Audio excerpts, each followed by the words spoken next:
Melissa, I need to talk to you about this project. It's due next week. And immediately I'm freaking out a little bit because I have so many other things to do between now and then. I always say your path to a promotion is paved with good conversations. Hey everybody, Donnie Andrews here. I wanted to take a moment of your time today, a moment, more than a moment, really, because there's good value that I'm about to drop on y'all. As you know, over here at Free Range Thinking Business Strategy Consulting, we help businesses do well so that they can do good in the world. And one of the tools that we really use often to help our clients move along is communication and negotiation skills. And so I am bringing you today my go-to person, my person for negotiation training. Her name is Melissa Hereford. We have had the pleasure of knowing each other. Oh my God. I think it's like years. It's more than 2 decades. Yeah. It's more than 2 decades. So she knew me when my hair was longer and wider and my wrinkles were actually pushed up into my face. What wrinkles? I know. HD makeup. So I wanted to take a moment. Here's why I'm bringing Melissa to you today, and specifically for my female friends and clients out there. Melissa is a negotiation expert for women, and she helps them get what they want and earn what they deserve at work, and also build incredible relationships so that they're setting themselves up for successful futures in their careers and in their businesses. And she has been in the negotiation field for more than 20 years. She has trained executives, teams, groups inside Fortune 500 companies. And she's here today because we're going to talk about the 3 negotiation mistakes that women are making that are keeping them from earning what they deserve and getting what they want at work. And I'm super excited to get into this topic with all y'all. So let's just dive right in. So, hey, Melissa. Hey, Dawn. Thanks for having me. I'm so glad that you're here. And I'm really glad that we're peeling the curtain back on this topic a little bit. Yes. Especially now, we're in an amazing moment for women.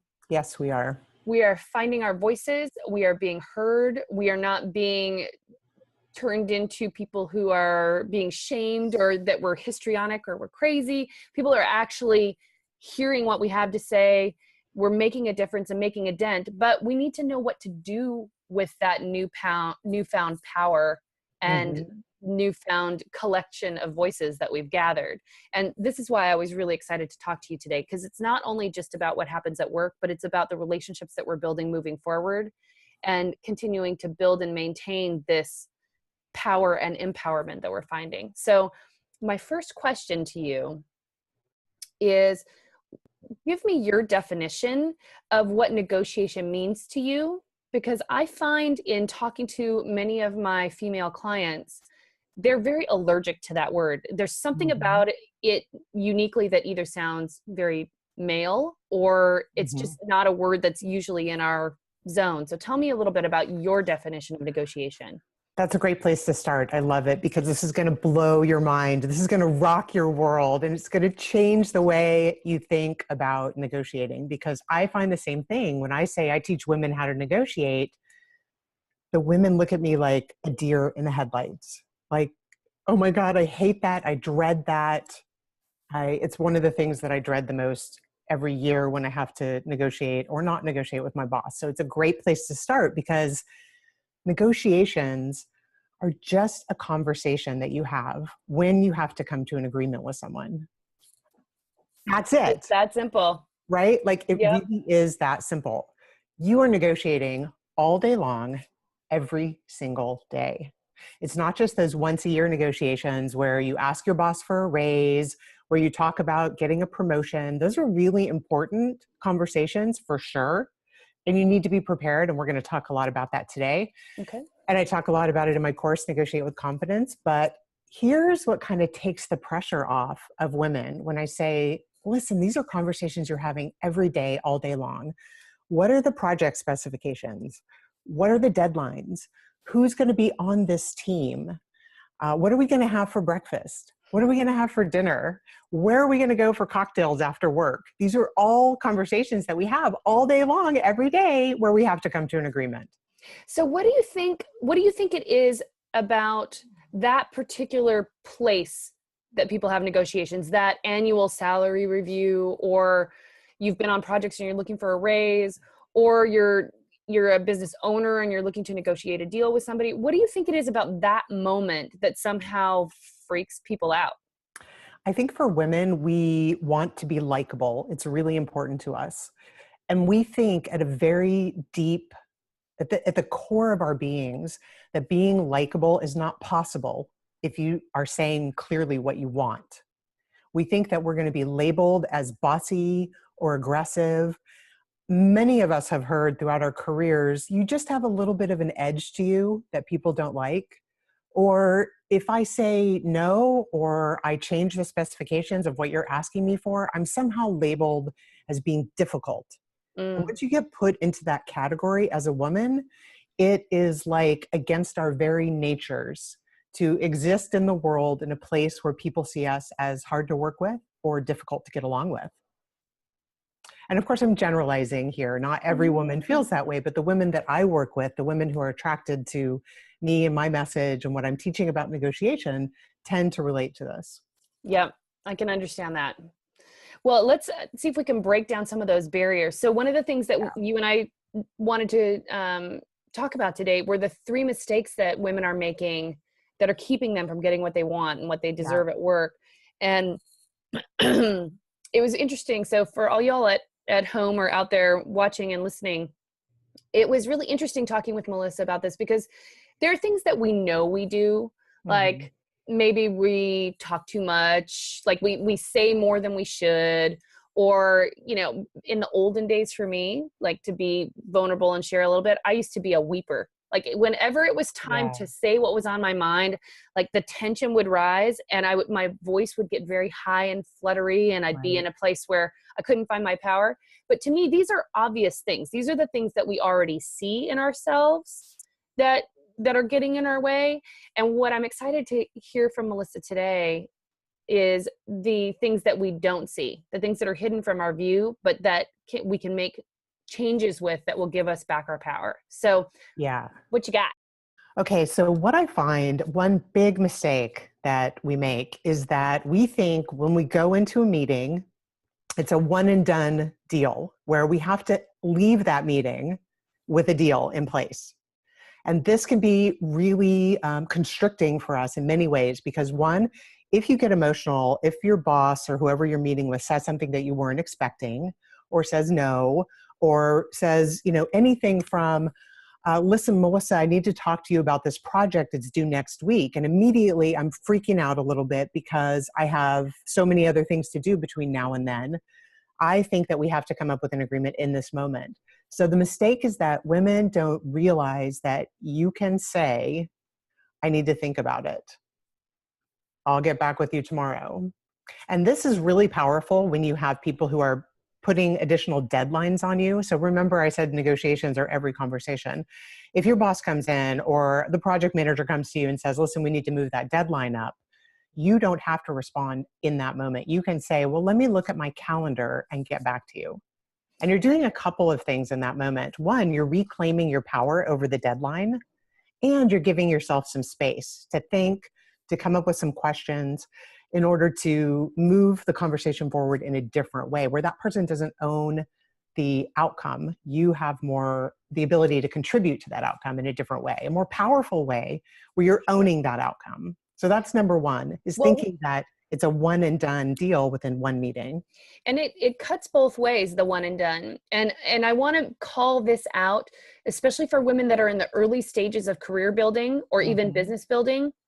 If you're in your first, second, and third, or even third job or third role in a company, this nugget is especially useful for you, because it's not just about it's not one and done on your end, but it's also not one and done on their end. Good point. Yes. You know, it's not that you can, not only that you can just say, you know what, thank you for that information, or thank you for that request. I'm going to take a minute and think about it, and I'll get back with you tomorrow, or all taken into consideration, but also that you're not approaching your conversations like everything has to be buttoned up in one conversation, that you're going to walk into your boss's office and have one conversation about a shift in role or a shift in salary.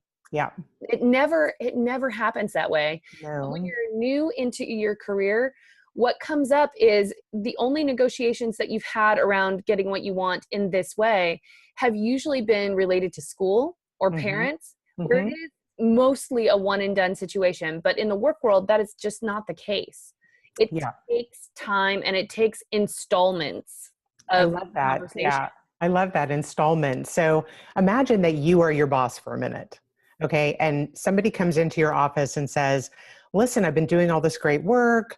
I want to get ahead. I want a promotion. And you're like, wait a minute. Okay. This is the first conversation we've had about this. Getting a promotion requires thought and planning. Getting a raise beyond the traditional like 3% or whatever may be built into your boss's budget is going to require planning.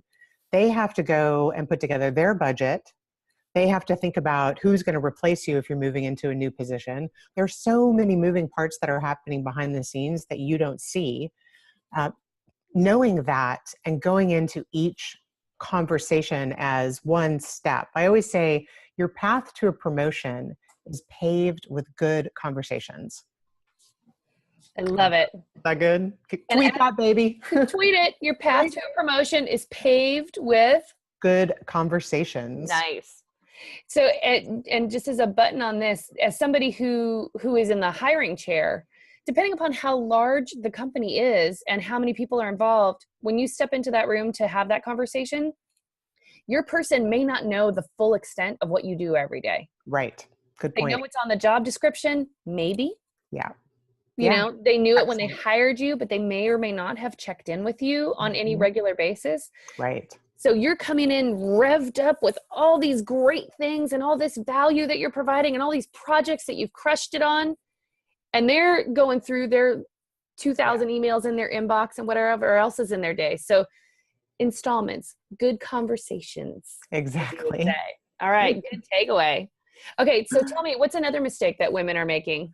Okay, so another mistake is related to what you say. So I break conversations down into 3 steps: what you think, what you say, and what you do. So we just talked about what you think. And that is what happens before a negotiation, before a conversation. You're paving the path, right? What you say is during the negotiation. During any conversation, there are things that you can do and say that will be more or less beneficial to you. So the first thing about what you say, the mistake that people make is not being totally clear and prepared and practicing what you're going to say. Okay, so you think about exactly what you want and you get really clear on what you want. So give me an example, Melissa, of like, you know, sometimes we think we're clear, or at least in our minds to us, we're clear, but we're not actually clear enough that it's going to land with the other person. So can you give me an example of what that looks like? I can give you a million examples. Here's one. I won't. Here's one. I'd like to talk to you about my career path. Oh my God, that's my nightmare. Like to be on the receiving end of that. Again, 2,000 emails, things that I'm trying, big projects, like okay. I have some ideas based on the accomplishments that I've done, which are 1, 2, 3. Here's the direction that I could see myself moving in. 1, 2, 3. Based on the research that I've done, here's what the salary might go up to. And you always, when you're talking about a salary range, this is like a little tip here that you can use right away. Bonus tip. When you're talking about, tweet this, baby. Okay. When you're talking about a salary range, always say, I've done my research and I know that the range goes up to 100,000. So rather than saying from 50 to 100 or from 80 to 100, just talk about the high end. Okay. So that's a little bonus tip. So you're clear about what you want. I'd like to move in this direction. I've done some research on these 3 things. I'd like to talk about 1, 2, 3. Whatever your goal is, get really clear on what it is, because you can't ask for it if you don't know what it is. And what I Right. love about that, again, because I'm kind of flip-flopping being the employer's perspective. Yeah. So what I love about that is a couple of things. One, you've done most of the work for me. Mm-hmm. And it may or may not fit into the budget. It may or may not fit into what's going on in your particular group or with projects related to your particular group. But when you've done all of that pre-work and come Mm-hmm. into the room with that already, you've relieved most of the pressure from me to try and sort out what's going on for you. Because Right. Exactly. if you're Like there, I imagine. value you, right? Yeah, Like, exactly. And imagine you've got 2,000 emails in your inbox and somebody comes in and says, I'd like to talk to you about my career options. What do you think I should do? Like, what do I you do think now? I think you should head out of the office and I'm going to have a cocktail. Exactly. Well, and so to add another layer of preparation to this that can really make a difference is to think about what are the initiatives that your company is involved in, not just Right. your own role, your unique role, or even your team, or even your division, but like what is the company up to, Right. and where do you see that all interconnecting in what the company's up to? Because I personally and most of the CEOs that we're working with to help them build their teams and build their companies over here would be over the moon that somebody has thought so deeply Right. into the future of the company that they've come to say, here's who I am, what my skill set is, and what I can offer that's going to move this whole operation further into the future Yeah. that you guys have said you want. Yeah, exactly. And let's break down the conversation that you're having to move your career forward and break that out from the conversation that you're having to collect data.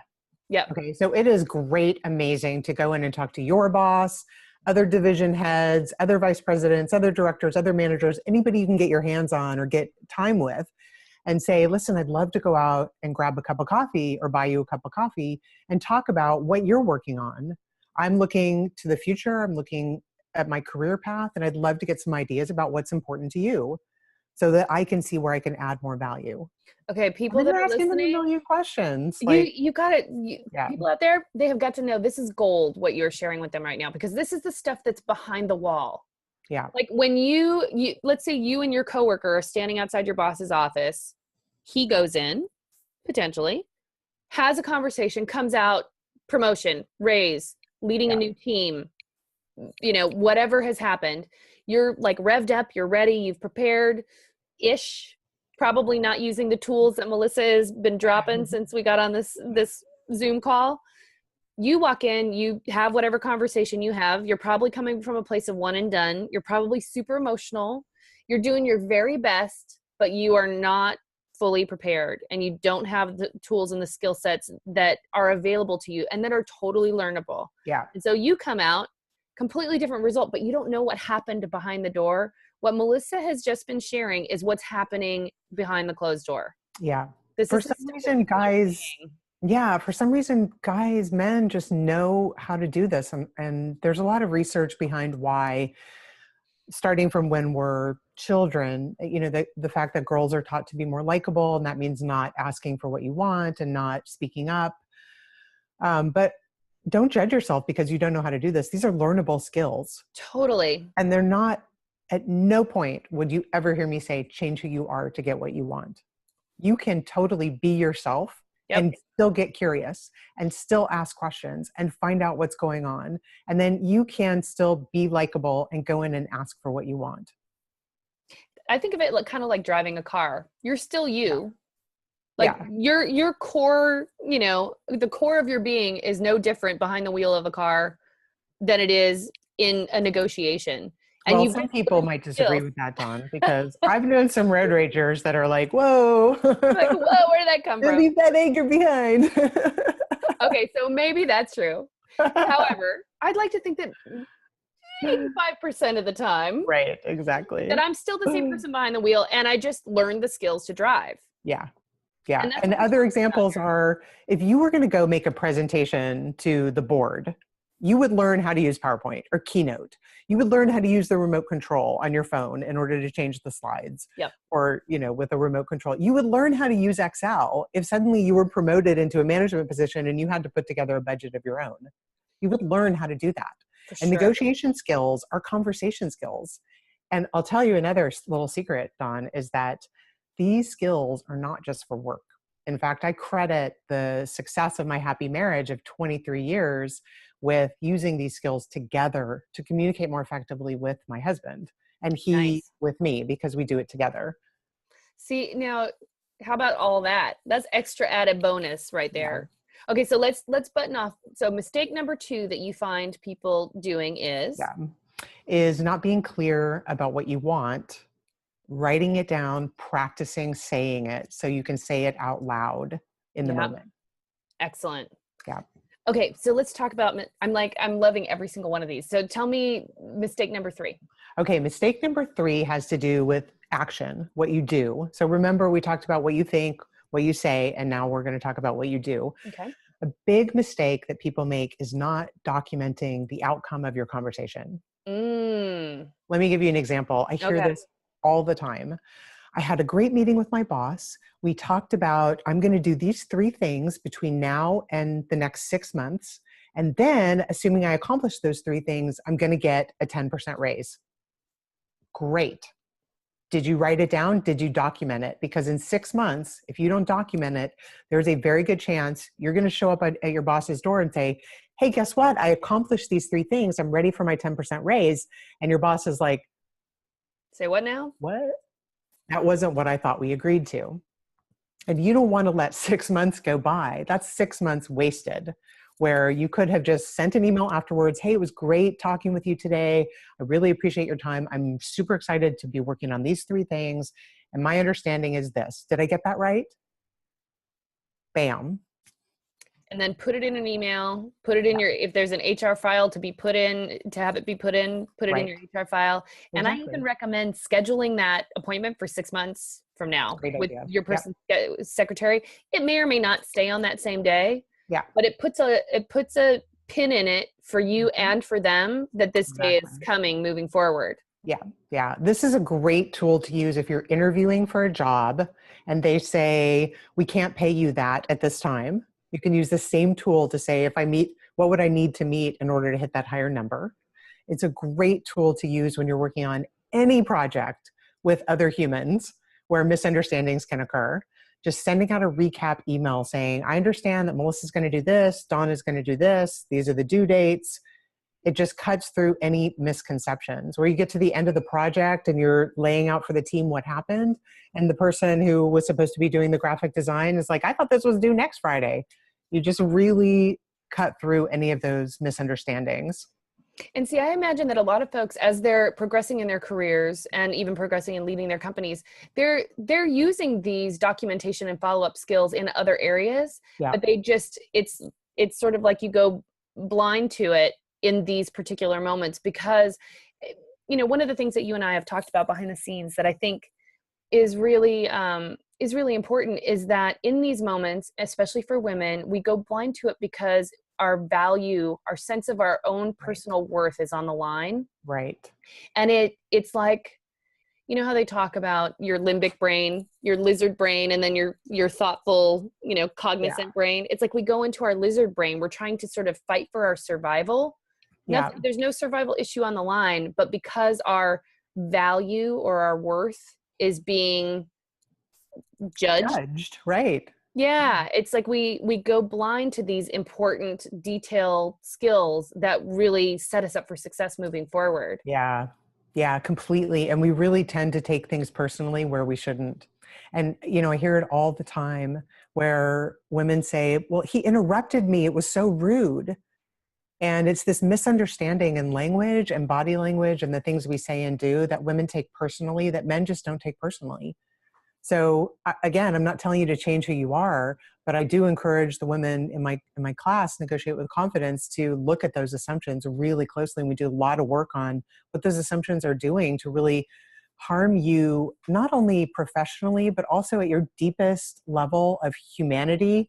When we take those things personally, how much they hurt our self-confidence, our self-esteem, the way we show up in the world. If I think that the men in the room are interrupting me, or even women, honestly, we do interrupt each other, is it because they don't value what I'm saying, which is where I may tend to take it personally? Or is it perhaps that's just the way they communicate. They interrupt everybody. They don't just interrupt the women, they interrupt the men as well. So it's an important point to look at and to think about in order to help us move forward in a more productive way and to show up and be seen and heard in the way that we want to be seen and heard.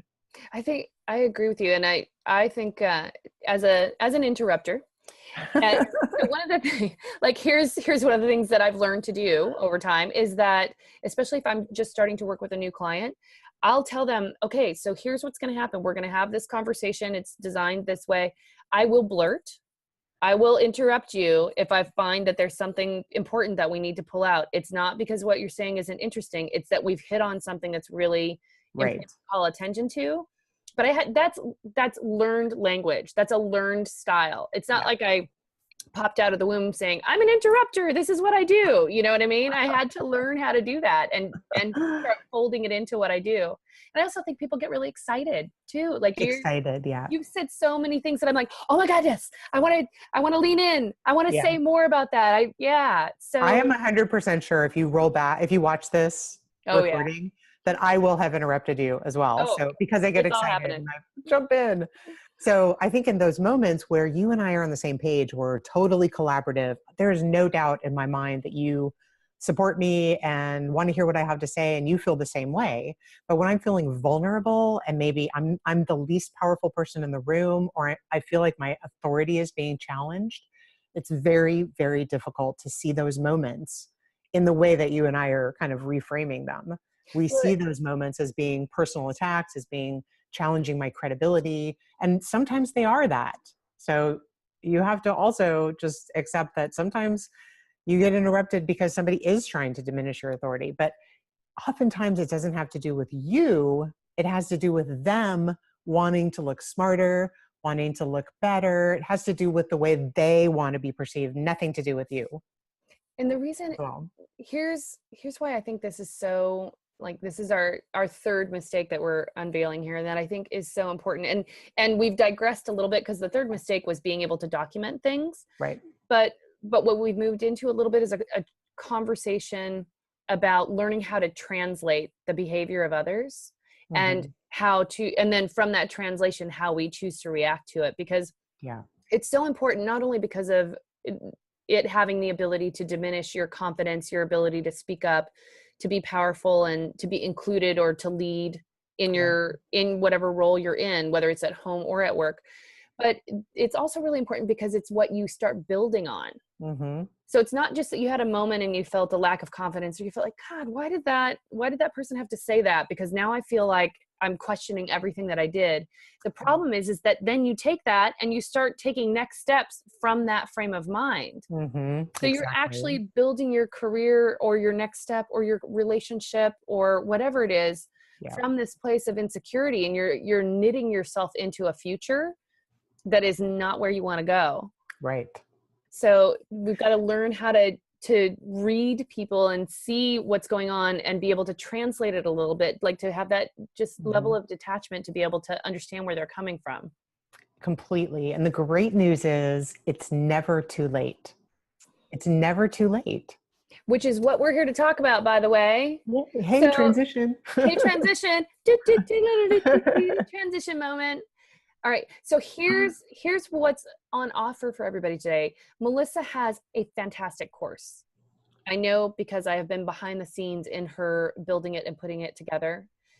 My project manager has gone through it and had phenomenal results.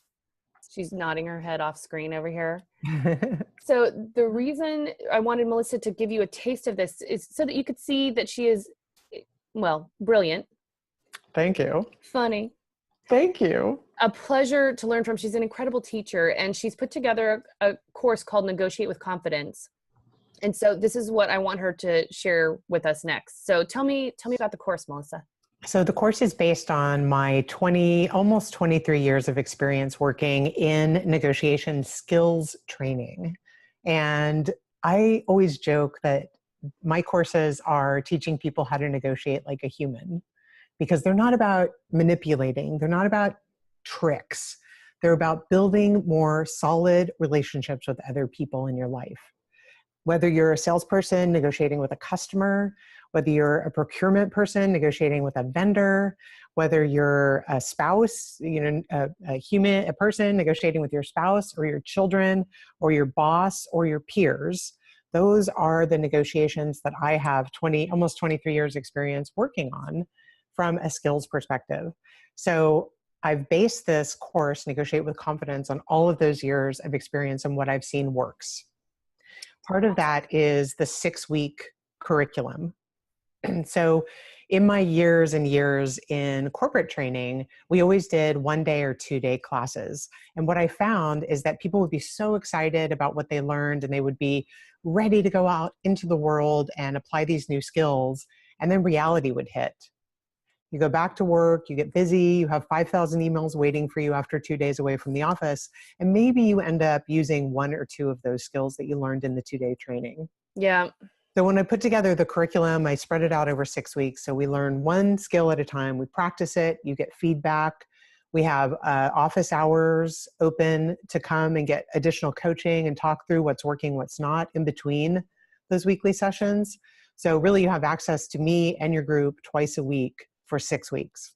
So good. So, we talked, what Melissa just shared is kind of the delivery method of the course, but what is great is that she's doing a sort of a sample, like a taster course, if you will. She's doing a complimentary webinar, a masterclass on negotiating with confidence. And that's coming up really soon. I think, when is it, Melissa? May, November something. It'll be the week after Thanksgiving. Okay.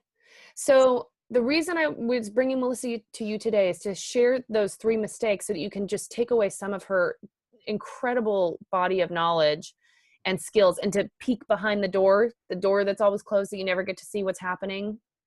That you get some of those actual questions that people ask, actual tools and talents and skills that people are using. And what you can do is you can get even more of that. So she's teaching a masterclass. It's happening the week after Thanksgiving. This is 2017, just so that everybody knows when this video is made and you're not searching around trying to find something later.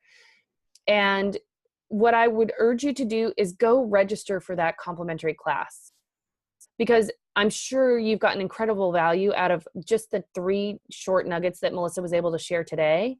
But that, I know what's in that masterclass. Yeah. It is not to be missed. And it is for you. It is for you if you are in the early stages of career building, and it is for you if you are in a place of senior leadership or even owning a business. You are going to take unique things away from that, but what Melissa has to offer is top notch. It's pretty life-changing, and the testimonials that are coming out of this 6-week version of the course are just going to blow people away. I've just been blown away by the results that people get. And the reason I mentioned the 6 weeks is because you can walk away from a session like this. We've been on the phone for 40 minutes or so and say, oh my God, I got to do those things. And mind blown. Get those things. And then you have time to practice. It's like behavior starts to change. So habits change by repetition. And rather than just spewing a bazillion things at you and you not being able to do them, you can actually change your habits by doing one thing at a time. And it's super powerful to see the people responding to you in different ways. And there's no better way to get really encouraged is to ask a question instead of make an assumption, and see the whole dynamic of your conversation shift and your relationship open up in a way that it had been completely closed to you before. I love it. Okay, so if folks would like to participate in this upcoming masterclass, what do they need to do? Where do they go? On my website, which is melissahereford.com, there is a link on the top bar called the course, and I'll have a registration link set up for people who want to come to the masterclass under the course. Okay, so sign up.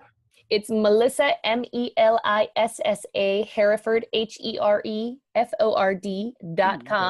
And well, we'll pop this sucker up on the screen too for people that are actually watching, but in case anybody's just listening only, that's where you find it. And then you go to the tab at the top that says the course to register for the complimentary masterclass.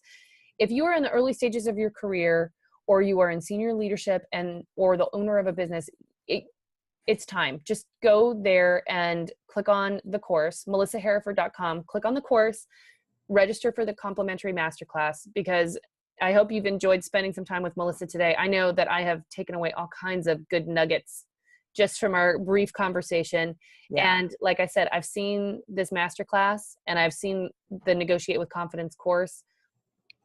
It's incredible stuff. And girls, we got some voices. They are getting loud, they are being heard, and we have the opportunity to change the world. So start gathering these skills, tell your friends, and get people on board. That's right.